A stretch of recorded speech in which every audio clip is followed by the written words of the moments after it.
Hola, ¿cómo estamos? Esperemos que estés bien y hoy vamos a hablar acerca de este beato que ha causado gran conmoción en las redes sociales, sobre todo.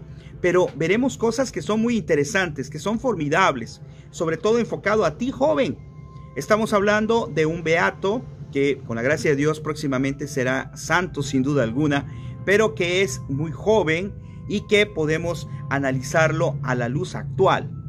¿Quién es Carlo Acutis? Bueno, he estado investigando, leyendo en internet y hay cosas interesantes que desde luego no son tan completas. ¿Por qué? Porque todavía falta conocer más de él, que vivió en Asís, que era su lugar favorito. Déjame decirte que era un joven que era apuesto, que era inteligente, que tenía dinero, ¿verdad? Y eso pudiera ser fácil para cualquier joven en la actualidad, pues ser deslumbrante y alejarlo de las cosas de Dios. Aquí, por el contrario, lo acercó a las cosas de Dios. Y en una plática que decía su mamá, porque es muy interesante las cosas que cuenta su mamá, decía: Carlos fue su salvación. ¿Y por qué? Porque su mamá de Carlo Acutis, según lo platica ella misma, pues solamente había ido a la misa o a la iglesia 3 veces, cuando la bautizaron, cuando hizo su primera comunión y cuando se casó. Cosa tristemente muy actual, ¿verdad?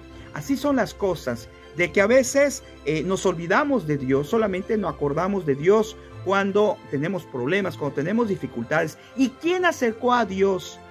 Precisamente a su mamá. A su mamá, ¿quién la acercó a Dios? La acercó su propio hijo. A escasa edad, 4 o 6 años, su hijo le hacía muchos cuestionamientos. Y esto inicialmente fue porque él tenía a una persona que lo cuidaba, a una niñera, y esta señora o señorita, desconozco, que lo cuidaba, le hablaba de Dios. Y eso le impactó a Carlo de tal manera que fue causa para que él se interesara mucho en las cosas de Dios, a tal grado que hizo que su mamá tuviera que tomar un curso de teología, lo cuenta ella, porque eran muchas las preguntas que hacía su hijo a esa edad tan pequeño. Y fue como su mamá empezó a involucrarse en las cosas de Dios. Aquí vemos la trascendencia, por ejemplo, de un evangelizador, de un catequista. Cómo puede, con la gracia de Dios, desde luego, influir en la persona para que la persona ame a Dios. Y aquí hay muchas cosas que se desprenden de interesantes. Por ejemplo, a los 7 años recibió su primera comunión. Y lo interesante no es solamente la edad, porque ciertamente, pues a lo mejor hay otras personas que también han recibido su comunión a edad temprana. ¿Por qué? Porque, bueno, las circunstancias antes sobre todo lo permitían. Había un papa que recuerdo que decía que bastaba que el niño supiera quién está realmente presente ahí en la hostia consagrada para poderlo recibir. Pero bueno, también tenemos, o se tiene que tener en la actualidad, y es algo correcto, la edad recomendable. Sino aquí lo importante más bien es que cuando él hizo su primera comunión, entendió perfectamente quién está en la hostia consagrada. A tal grado que se emocionó tanto que hizo una página sobre milagros eucarísticos. Que ahí, por cierto, hay milagros que yo desconozco, pero que él ha documentado y que amigos en la actualidad de él lo siguieron. Se sigue incrementando esta página sobre milagros eucarísticos y ya se encuentra en diferentes idiomas. Jesús realmente presente. Un milagro eucarístico, te aclaro, es cuando, por ejemplo, una hostia y está confirmado y en todos los casos certificado si es real, que en este caso lo es, en todos los que presenta aquí el joven Carlos Acutis, que de repente una hostia se ha sangrado o se ha encontrado grumos de carne humana. Te invito a que cheques por ahí algunos videos del doctor Ricardo Castañón que habla sobre de eso. Y qué interesante es algunas cosas que nos platica su mamá. Dice que era glotón y goloso porque le encantaba la Nutella y los helados. O sea, a lo mejor hay alguno de ustedes que nos está viendo ahorita y a lo mejor le gusta la Nutella y los helados. Pero él, ¿qué hizo? Se dio cuenta de que no era correcto, que le estaba perjudicando a su salud. Y entonces él pensó, tengo que buscar la templanza. Es decir, ¿qué es la templanza? Hacer las cosas con moderación. Y nos cuenta que le regalaron un librito y lo agarró como su diario y allá anotaba las cosas que hacía para después analizarlo. Entre otras cosas dice que anotaba cómo se comportaba a diario con sus papás, con sus amigos y con sus profesores. Y es tal lo que él consideraba que él, bueno, como te digo, era una persona atractiva, un joven, inteligente y era rico. Pudieran ser tres causales que para algunos jóvenes pueden ser alejamientos de Dios, pero no, él los usaba y sabía cómo manejarlos. Y entre otras cosas, por esto que te menciono, pues había muchas amigas que querían que fuera su novio, pero él decía no, él decía hay que esperar, hay tiempos. Y hablaba con sus amigos acerca de la sexualidad y decía, la sexualidad, bueno, dice su mamá, dice que la sexualidad era algo muy especial, tenía que ser para el propósito que Dios la había creado. Y también nos cuenta su mamá que para Carlo, ¿verdad?, era muy importante no traicionar el proyecto de Dios. Y le daba mucha preocupación y mucha tristeza como sus amigos veían la pornografía y les causaba cosas terribles en su vida personal y en su vida espiritual para sus amigos, ¿sí? Entonces aquí dice muy claro, dice, al igual que para viajar en globo hay que descargar todo el peso.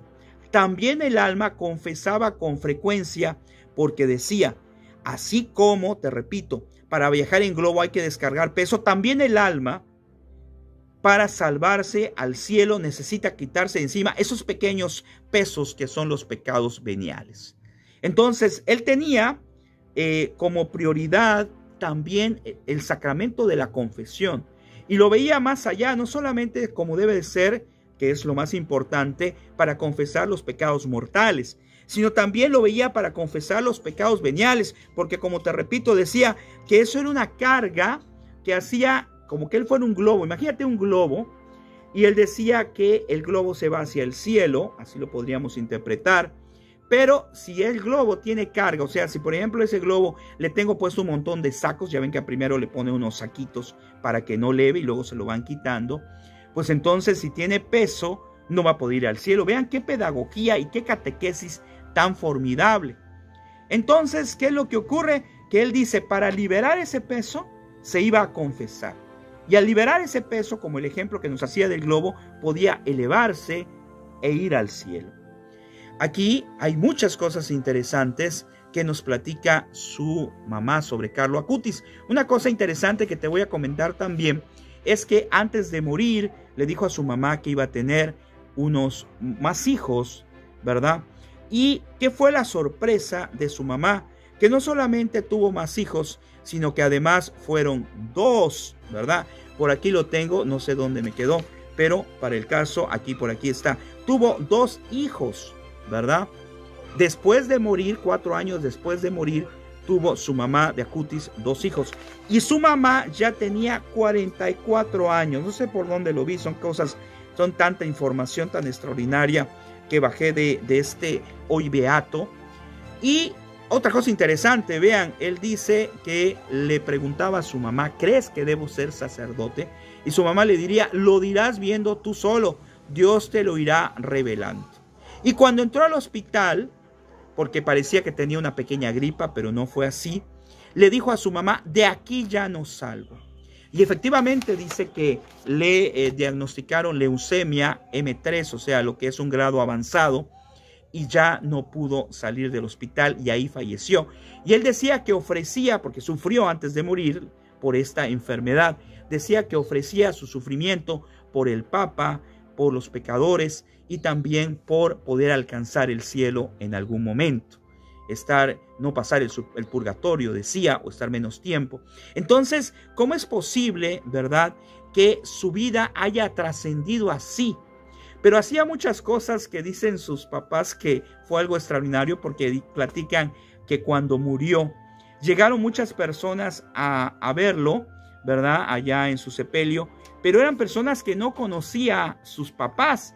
Y esas personas eran personas humildes que le decían, es que su hijo me ayudó, es que su hijo me dio comida, es que dice que ayudaba a muchos migrantes, a muchas personas, los ayudaba en muchos aspectos, también económicamente, y sus papás no lo sabían. Esto es una máxima que Dios nos enseña cuando ha dicho que hagamos el bien y que no lo estemos pregonando, sino que Dios que ve lo secreto te recompensará. Aplicaba las cosas de Dios, aplicaba el evangelio a su vida. Y bueno, te voy a hablar acerca del milagro para ir terminando, que lo permitió o permitió que sea beato. Aquí nos dice, quiero parar de vomitar. ¿Qué es esto? Lo que pasa es que había un niño brasileño que por la enfermedad que tenía no podía dejar de vomitar. Toda su vida, desde que había adquirido esa enfermedad, o me parece que era desde todo el tiempo, era comer y vomitar. Los doctores sabían que no podía resistir mucho tiempo y un día llevaron las reliquias de Carlo a un lugar donde vivía este joven, este niño. Y aquí tenemos su foto, ¿verdad? Este niño entonces estaba enfermo. Este niño fue la causa por la cual se logró la beatificación de Carlo Acutis. Y pues estaba enfermo, una enfermedad que pues era terminal, no podía dejar de vomitar. Y cuando llevaron las reliquias, le preguntó a su abuelo, si no me equivoco, oye, ¿qué le debo de pedir a este joven, a las reliquias de este muchacho? Y le dijo, pídele que pares de vomitar. Y en el momento en que lo hizo, dejó de vomitar, fue con el doctor y se le quitó la enfermedad. Casos así sorprendentes son los que tiene que certificar la iglesia para convertir a una persona en beato, como en este caso, o santo. Pero déjame decirte que hay ya recolectado muchos testimonios. De hecho, hay uno que está en internet acerca de cómo ha habido gente que ha rezado la novena de Carlo Acutis y ha recibido algún beneficio. A veces cosas muy trascendentales o a veces cosas muy sencillas. ¿Por qué? Porque los santos, los beatos también están cerca de Dios e interceden por nosotros. Y Dios permite que esto suceda para que la gente tenga más fe y vea que Dios intercede en la ayuda de nosotros. Claro, en algunas ocasiones no se puede por alguna circunstancia, pero Dios siempre está al pendiente de nosotros, intercediendo, buscando cómo ayudarnos. Y sin duda alguna, por eso que ese término de interceder, vamos a aclararlo, porque por ahí una vez me comenté de que Jesús intercede por nosotros. Y por ahí un hermano me decía, no, pues no intercede porque Él es Dios. Y analizando, sí, efectivamente, Él es Dios, no tiene por qué interceder. Pero hay una cita bíblica que dice que Jesucristo intercede ante Dios Padre por nosotros. Entonces, si lo vemos así, no estaría tan mal el término. Sin embargo, ciertamente, para no confundir, aclaro, es mejor decir que la intercesión viene de los santos, de los beatos, de María Santísima, porque Jesucristo es Dios, ¿verdad? Pero hice la aclaración porque ahorita hice el comentario. Y bueno, aquí lo último es comentarles acerca de esto, que es la imagen como se ve Carlo Acutis, pero aclarar, porque hay que aclarar, y después lo aclararon también en su momento, de que aunque estamos viendo una cara completamente perfecta, esta cara se encuentra modificada o creada precisamente con cera de manera profesional. Pero eso no minimiza lo que les voy a decir ahora. Le encontraron órganos intactos o algunos casi intactos, como en el caso del corazón, que fue sacado y fue puesto precisamente en este relicario, por así llamarle, y aquí se encuentra el corazón de Carlo Acutis, que dígame usted, por favor, si después de 14 años de fallecido le podemos sacar el corazón, ponerlo aquí, ¿verdad? A eso sí había que aclarar el término, ¿verdad? Pero aquí digamos que es un lugar o algo físico donde se puso el corazón de Carlo Acutis y fue llevado precisamente a la iglesia donde él prestó sus servicios como catequista. Vean cómo vamos sacando más cosas interesantes. O sea, es formidable todo esto que estamos leyendo y cuántas cosas más sin duda alguna vamos a encontrar, ¿verdad? Entonces, aunque su cuerpo, su cara más bien, no se encuentra así, pero hay muchos órganos que se encuentran así y que después de 14 años, dígame quién todavía va a tener su riñón, etcétera. Y algo muy interesante que estaba en los planes de Dios sin duda alguna es que su mamá quería donar sus órganos. Pero al morir de esta enfermedad de leucemia tipo 3, le dijeron que no lo podía donar. Si hubiera donado los órganos, no hubiéramos podido saber de esta maravilla de que tiene órganos intactos y es algo increíblemente hermoso. Por eso te repito que este beato, como todos los santos, tiene que ser un reflejo y una inspiración para nosotros para precisamente seguir esa misma vida, saber qué es lo que Dios quiere hacer. ¿Y por qué permite este tipo de hechos o de situaciones de los órganos incorruptos y partes del cuerpo incorrupto de Carlos Acutis? Pues simple y sencillamente yo creo lo hace Dios para demostrarnos cómo le agrada que hagamos las cosas que Él pide, que cómo le agrada a Dios que hagamos lo que Él pide. Bueno, esperamos que te haya sido útil. Vamos a grabar otros temas después también. Y pues este tema que llegue a ti, sobre todo a los jóvenes, ¿verdad? Para que así podamos entender y comprender el amor de Dios. Gracias por todo, que el Señor les bendiga y bueno, muy buenas tardes.